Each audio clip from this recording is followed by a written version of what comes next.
I guess I got a little homesick, so the southern girl in me was craving chicken pot pie, but not that one, this one. I wanted something homemade, something to make me feel like I was back in the South, y'all, and I think I did it. Let's get into how I made it. First of all, the ingredients is super simple. The fucking recipe is super simple, and it's inexpensive. You want to start off by boiling your water, adding some of that classical basil. I don't know why, but it got me in the chokehold, y'all. Toss you in some bay leaves, hit it with that Himalayan salt, some garlic powder, because I'm not going to keep telling y'all garlic powder go in everything, and then some of that fresh black cracked pepper. Something in my spirit told me to add in some cumin, y'all, and I wasn't trying to let my ancestors down, so I went ahead and put a dab of that in there. Bougie butter, you already knew, 1 stick of that. Then you want to go ahead and clean off your chicken boobs, y'all. Make sure you clean it with salt, vinegar, and lemon. Clean it real good, because you don't know what kind of stress this poor chicken was in when it lost its life for you to cook this delicious meal with, so just go ahead and respect it. Add your chicken boobs to your boiling water, and you want to give it a good stir. That way you know that it's soaking up all those flavors. If you're a beginner cook and you don't know when your chicken breast is done boiling, just take out the biggest piece, y'all. Cut that motherfucker in half, and if it's done, then the smaller one should be done too. Boom, rocket science. Once you got all your chicken breasts out the water, you want to go ahead and chop the big pieces up into smaller pieces. Now they say work smarter, not harder, and I'm always trying to work smarter, not harder, so I don't have to work hard, you feel me? So go ahead and chop that up, and then we're going to use our ninja to do the rest of the job. Now this ninja right here, y'all do not play no games. When I say it mix it up to the smallest pieces it could possibly mix it up to, but I wasn't mad at it, because at the end, the final product was beautiful. I don't waste nothing, so I went ahead and scraped the rest of them juices off my plate into my bowl as well. Now you want to season your chicken boobs up the same way you season the water, y'all. Add all the same exact ingredients to it, or you could add a little bit more. It depends. Just taste it and see what the fuck you like.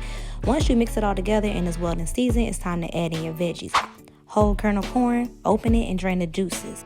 Then you want to do some sweet peas, open it and drain the juices. Then I did some sliced carrots, open it and drain the juices. Now for my fillers, I use cream of chicken, and then I also use cream of mushroom. I love mushrooms, y'all, so I just felt the need to incorporate those in. Once everything is open and drained, you want to add it to your chicken boob meat. Then I decided to taste test it after I mixed it a little bit, y'all, and something told me to add the ranch dry seasoning mix, and boy did it do a number. Now I went back to the pot where I boiled my chicken in, homemade chicken stock. I put that inside my can because we don't waste nothing around here. Gave it a good squish, and I threw that in there as well. If your mix is dry before the oven, it's going to be drier after the oven, so be smart. Grab 2 pie dishes, and you want to go ahead and butter them down. Of course, I'm using bougie butter because that's just me. Now for your pie crust, you can either make it homemade and do all the hard labor, or you can grab one of these Pillsbury's. These are so convenient and easy to use, y'all. All you got to do is unroll it, put it inside your pan, let it hug every fucking corner and inch, and then stab you some holes in it because you don't want your pie crust bubbling up. While I was filming this, one of my supporters came in and paid me $50 in advance for some seasonings or any of my products for sale, and it also gifted me a chalkboard, y'all. Look at that weapon formed against me not prospering. Shout out to Felicia, y'all. She fucked with me. But anyways, once your crust is laid and you stabbed it, you want to go ahead and add your chicken pot pie mixture. I added my mix all the way up to the brim, y'all, because I just wanted my shit super stuffed. Unravel you another piece of that pie's crust by Pillsbury and just throw that hoe on top. Now you want to pinch the corners and the edges and all that. That's because that's how it be looking on TV and it looks super professional. I wasn't the best at it, but hey, it came out and it worked just fine. Just to make sure the top of my pie was really flaky and crispy, I added some extra virgin olive oil, and I added some more of that classical for extra flavor. Then I got the Picasso on that whole one just to make it real beautiful and flavorful. You want to poke a hole in the top, preheat your oven at 350, and then throw it in there.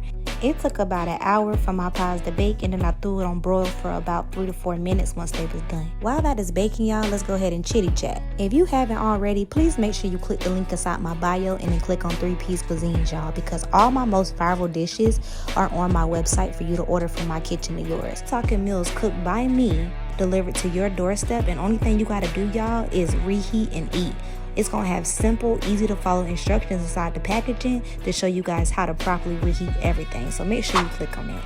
Once your pies are done baking and they brown enough for you and me, you want to go ahead and take them out and then let them cool down for a bit. Unlike me with my hungry ass, y'all, I decided to dig right the fuck on in. Like I didn't give 2 shits about the roof of my mouth. No lie, y'all, this pot pie was so creamy and flavorful, and then the crust had the nerve to be flaky, crispy, and buttery at the same goddamn time. But no cap, it didn't fill that void, y'all. It really didn't. I still miss the gang back home. Like, how y'all doing? I miss y'all, man.